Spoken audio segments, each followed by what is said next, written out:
Bill Cosby, one of America's most famous funny men, as is Woody Allen, who has also been in the spotlight for the wrong reasons. The renowned filmmaker accused by his ex-wife Mia Farrow and other family members of sexually abusing his then 7-year-old daughter Dylan. Allen made a rare television appearance on 60 Minutes back in 1992 to deny it. A gigantic industry has been built on a total non-event. And when I say a total non-event, I mean a total non-event. It wasn't as if, you know, I tickled my daughter or something and much has been exaggerated. I'm saying nothing at all. Like Cosby, Allen has never been criminally charged. But more than 2 decades later, it's still an open sore. Dylan Farrow, now 29, wrote an open letter this past winter saying in part, Woody Allen is a living testament to the way our society fails the survivors of sexual assault and abuse.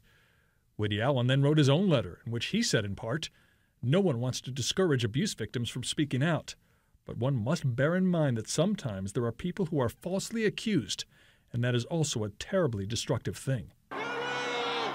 Another celebrity accused of sexual abuse, the king of pop, Michael Jackson, acquitted of child molestation charges in 2005, 12 years after a prior molestation accusation against him.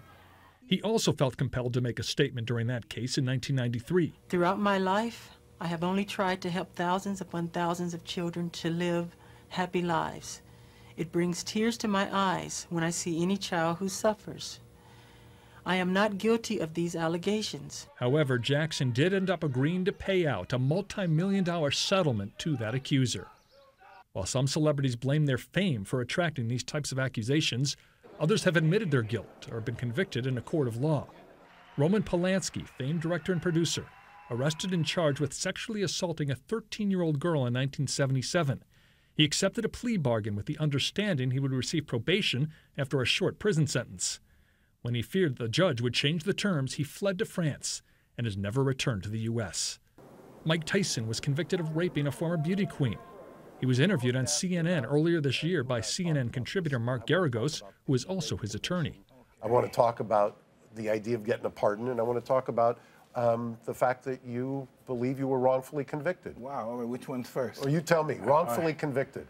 Yes, I do believe I was wrongfully convicted because I didn't commit the crime. And finally, there's the original James Bond 007, Sean Connery, who famously told Playboy magazine in 1965 that, I don't think there is anything particularly wrong about hitting a woman. Connery's first wife publicly said she was abused by him, but he's never been criminally charged. 22 years after the Playboy interview, he doubled down on a Barbara Walters interview. You did an interview in which you said, it's not the worst thing to slap a woman now and then. As I remember, you said you don't do it with a clenched fist, it's better to do it with an open hand. Yeah, remember that? Yeah. Yeah. And I didn't love that. I haven't changed my opinion. Bill Cosby is not the first celebrity to experience this, and he won't be the last. Gary Tuchman, CNN, Atlanta.